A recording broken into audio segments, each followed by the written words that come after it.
शबनम खान और आप देख रहे हैं शबनम खान ब्लॉग। मैं आज आप लोगों को मेरठ केस के हत्याकांड के बारे में बताना चाहती हूँ। हत्या ही नहीं बल्कि टुकड़ों में काट के उसे ड्रम में भर के सीमेंट से मर दिया। सोचिए इस मामले को लेकर क्या कहानियाँ रची गई होगी। बल्कि साहिल के घरों पर तो काले जादू के आसार भी पाए गए हैं, क्योंकि जो साहिल दोस्त है उसके कमरे में काला जादू को लेकर बहुत सारी तस्वीरें सामने आई है। तो इससे साफ जाहिर होता है कि वो लोग काला जादू के साए में या काला जादू पे बिलीव करते थे। सौरभ हत्याकांड में कई सारे खुलासे सामने आए हैं, जिसमें ये भी कहा जा रहा है कि मुस्कान जो है सौरभ की वाइफ, वो हीरोइन बनना चाहती थी, जिसके लिए कई बार घर से भागी है। और ये भी दावा किया जा रहा है कि साहिल जो इसका बॉयफ्रेंड था वो भी मुस्कान के साथ कई बार घर से भागा है। तो दूसरी तरफ सौरभ हत्याकांड मामले में ये बताया जा रहा है कि मुस्कान ने अपना गुनाह कबूल किया, वो भी अपनी बेटी की जिद से टूटकर।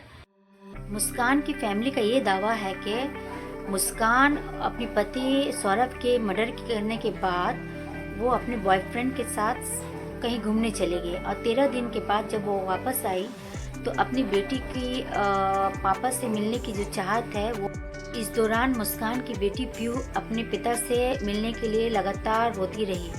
तो मुस्कान उसकी जो आंसू है वो देख के टूट गए। तो मुस्कान की जो माँ है उसने कहा कि बेटा परेशान ना हो, अगर कुछ बात है तो मुझसे शेयर करो। तो मुस्कान ये सब बातें अपनी माँ से शेयर करती है। मुस्कान भी फुट फुट के अपनी बेटी के साथ रोने लगी। तो मुस्कान की माँ कविता रस्तोगी ने अपना सारा भरोसा मुस्कान को दिलाया और कहा, बेटा अगर कुछ बात है तो तुम मुझसे शेयर करो। तो ये बात सुन के मुस्कान पूरी टूट गई और सौरभ के मर्डर केस के बारे में सारा खुलासा अपनी माँ से किया। आनंद फानंद में कविता रस्तोगी की माँ जो है वो पुलिस के पास जाती है और सारा खुलासा करती है। और पुलिस जो है वो हरकत में आती है और कविता को अरेस्ट करके 2 दिन बाद उन लोगों को कोर्ट में पेश किया जाता है।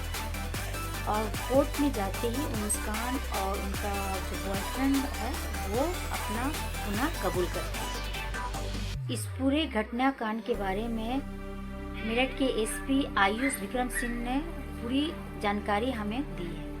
हत्या का प्रकरण था जिसमें कि पति की हत्या प्रेमी और प्रेमिका ने मिलकर कर दी। उसमें पुलिस ने दोनों अभियुक्तों को गिरफ्तार कर जेल भेजा है, जिसमें कि 14 दिन की न्यायिक रिमांड उनको मजिस्ट्रेट महोदय द्वारा दी गई है। मुस्कान लास्ट नवंबर से इनको मारने का प्लान कर रही थी, मुस्कान और साहिल दोनों ही। वहाँ से ये कोफ्ता लेके आते हैं और रात में ये कोफ्ता जब खाने के लिए बैठते हैं मुस्कान उसमें वो नशे की दवाई मिला देती है। उसके बाद ये बेहोश हो जाते हैं। 1 बजे के आसपास ये साहिल को कॉल करती है, बुलाती है। साहिल को बुलाने के बाद ये लोग चाकू से सीने पे दोनों ही 3 बार वार करते हैं, जिससे उनकी मृत्यु हो जाती है। उसके बाथरूम में ले जाकर उन्होंने उनका जो सिर कलम किया और उसके बाद हथेली जो है वो काट कर उन्होंने पूरी घर की सफाई की है। उन्होंने ब्लैंकेट से